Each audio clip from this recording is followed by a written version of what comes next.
Raise your hand if you still have holiday greenery in your garden planters. You're not the only one. But now might be a good time to get rid of it and get those planters ready for the spring season. So Carson is going to show us how by bringing us back to basics. And Carson, I cannot wait to ask you about this because I've been wondering what to do. I still have the holiday greenery out in my planters.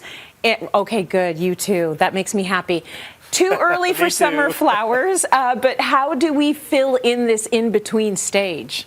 Well, it's not too early, believe it or not, Tracy. In fact, we need nighttime temperatures to hover around 10 degrees Celsius or 50 Fahrenheit. And if you're in an area where your nighttime temperature is around there, you can start actually incorporating some summer flowers into your planters because we now know planters stay warmer than the actual ground temperature. So you can have a little fun in certain areas. Okay, I like that idea. So it's got to be 10 degrees overnight? Yeah, nighttime temperatures above 10 degrees. Daytime can be as high as they want, but as long as nighttime is above 10, your planters will be warm enough to start incorporating some cool tropicals, which are all the rage this year.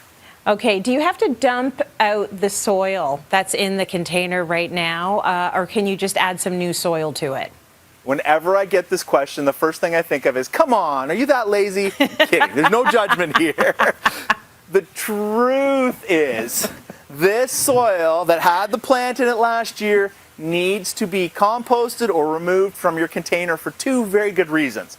First of all, when you do container planting in here, they're going to pull all the nutrients out of the soil. So even though it looks good, there's not a lot of nutrients left in it. And the second reason, container plants are still susceptible to fungal and bacterial infections. And guess where those live in the wintertime? In the dirt. Got to get it out. But, Tracy, I got a little question for you this time. Okay. What do you think this is? It looks like a toilet plunger. Actually, for scrubbing out your pots. You can actually clean your pots with this, and it's fantastic for cleaning all the stuff off the sides. So it makes it a lot easier for you if you just use a little baking soda and water and a tool like this or a toilet bowl scrubber, clean out your pots. It'll make it safer for planting for the summer ahead. So you've gotten everything out. What's your next step?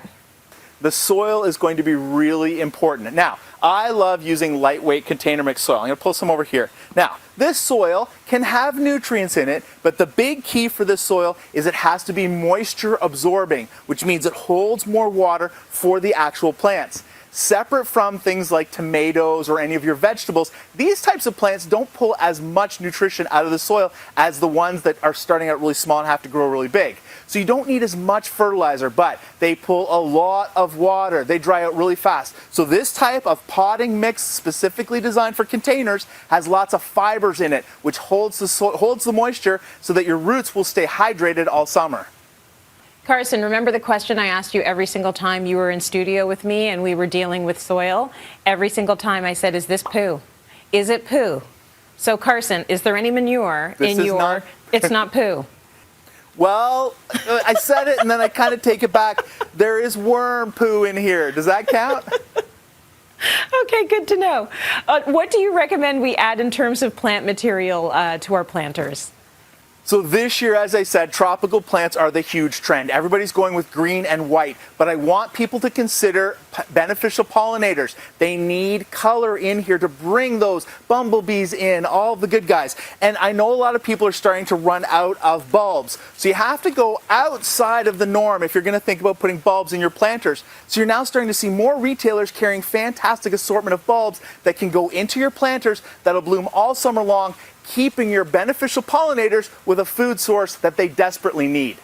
Very good information. So go places where you wouldn't necessarily think to go to get some of these great plants. And Carson, I just want to say, if it's still a little bit too cold to go all the way summer, do we just stay with the dingy old holiday greenery for now until it warms up?